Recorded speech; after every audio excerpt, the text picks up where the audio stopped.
Alors bonjour les filles, aujourd'hui je te fais une capsule en fait sur la préparation et l'organisation en vue de ton prochain roman que tu vas lire en français.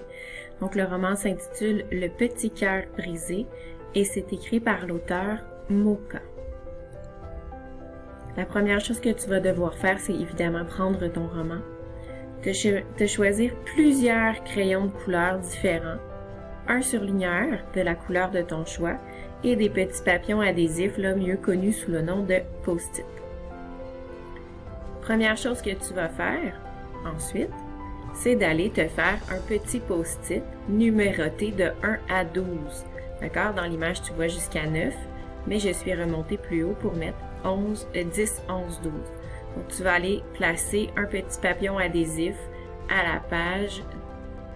la première page de chacun des chapitres pour bien voir sur le côté. Donc moi, ce que je te suggère de faire, c'est d'arrêter la vidéo maintenant, de mettre sur pause, d'aller faire cette première tâche-là et de revenir ensuite.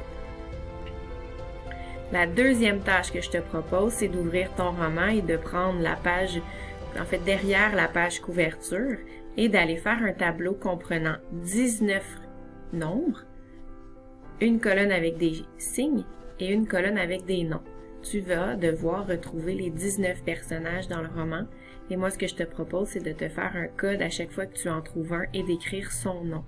D'accord? Donc, dans le roman, là, pour les repérer rapidement, c'est d'aller leur donner un code. Je sais qu'on n'a pas 19 couleurs différentes. C'est pour ça que j'utilise des symboles ou des lignes différentes avec des couleurs différentes. Encore une fois, je te propose d'arrêter la vidéo, de réaliser la tâche et de reprendre ensuite.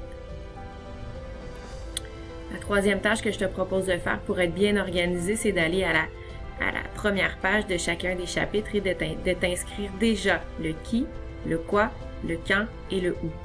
Donc, tu fais ça à chaque page à chaque première page des chapitres. Qu'est-ce que ça veut dire?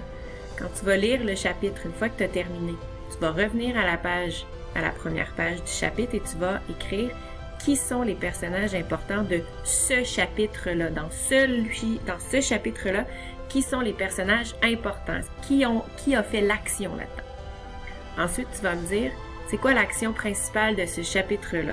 Tu vas essayer de te dire pourquoi l'auteur l'a mis, ce chapitre-là. Qu'est-ce qui est important? Qu'est-ce que tu as appris pour avancer dans l'histoire?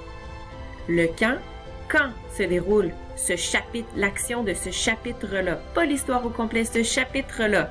Ça se passe quand? Et finalement, le où est-ce que ça se déroule, ce chapitre-là? À l'école, à la maison, chez son oncle, chez sa tante, au manoir, peu importe où ça se passe, ce chapitre-là. Alors, comme les tâches précédentes, je te suggère d'arrêter et de réaliser la tâche préparatoire et ensuite de revenir. Je te présente Mélène. Mélène, c'est le personnage principal de cette histoire-là. D'accord? Mélène, c'est une petite fille plutôt triste. Et je te laisse le découvrir. Donc, tu vas voir que c'est une jeune fille qui fait partie d'une famille qui comporte 19 membres. Est-ce que tu vas savoir les retrouver? Finalement, tu t'apprêtes à lire une histoire tragique de famille. Tu verras, il y a des drames, des enquêtes, un peu de folie et un petit peu de magie. Bonne lecture! Et moi, ce que je te propose de faire, c'est de lire à l'avance, de t'organiser à l'avance pour pas être pris à la dernière minute.